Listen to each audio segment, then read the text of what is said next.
The butterfly effect is the one example in which a bad movie can be made great by editing. The editor completely disregards the rule of 6 with one exemption: story.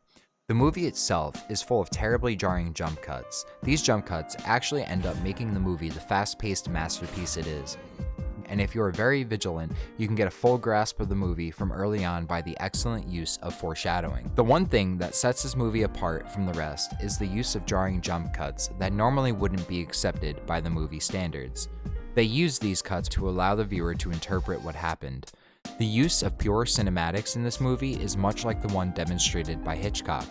With a different ending clip, it changes the view and mood of the viewer, and they did just that with this film. The one thing that amazed me was how the editors constructed the film. Rather than using the traditional construct the film as a whole rather than the parts, they took the parts and used the rest of the movie to fill in the blanks of those parts to make it whole.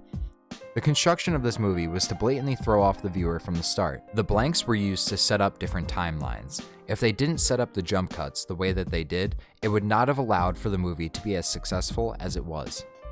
The jump cuts, however, were solely on story, which is odd because according to Murch's rule of 6, emotion is number 1. Story, consequently, is the second thing to cut on. However, the film almost never cut on emotion.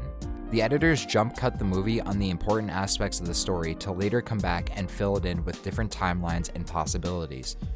The cuts on the story, while they were definitely jarring, were made bolder by the use of audio editing. Rather than a black screen jump cut, they used a bright flash and a loud sound to transition to a different time in the story.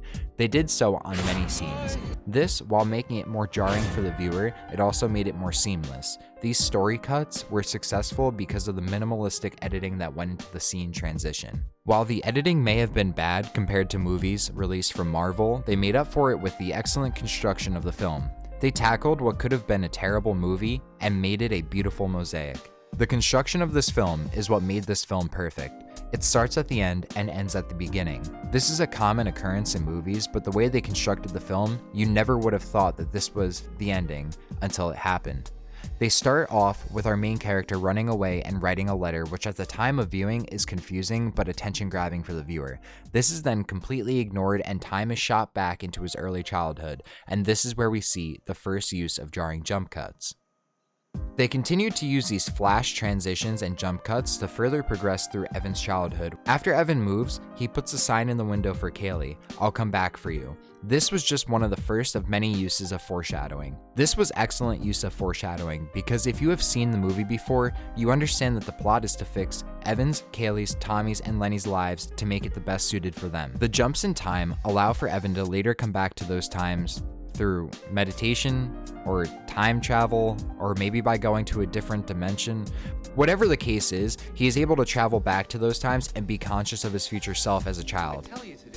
Wrong answer, fuckbag. Let me give you a Reddit TLDR, or in this case, TLDW.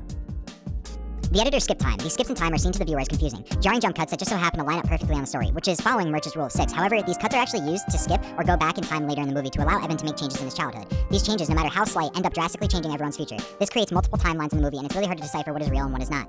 Though, while it may be confusing, everything that is happening is real in the movie, and it's only made real by the ending in the beginning and the beginning in the end. Everything starts to line up, and we see our main character go back one more time to stop him from ever becoming friends with Kaylee and Tommy, at least in the original movie. Since he never became friends with Tommy or Kaylee, everyone's lives got drastically better and changed the course of history. The only way Evan was able to manage all of this was the construction of the film by the editors.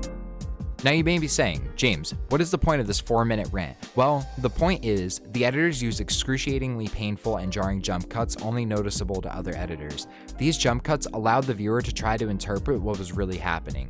These jump cuts were made perfectly, because when Evan, our main character, comes back to the blackouts and made a slight change from what originally happened, it drastically changed the course of this movie. This movie needed the confusing and jarring jump cuts. It would not have had the same effect on the viewer if those cuts were not present.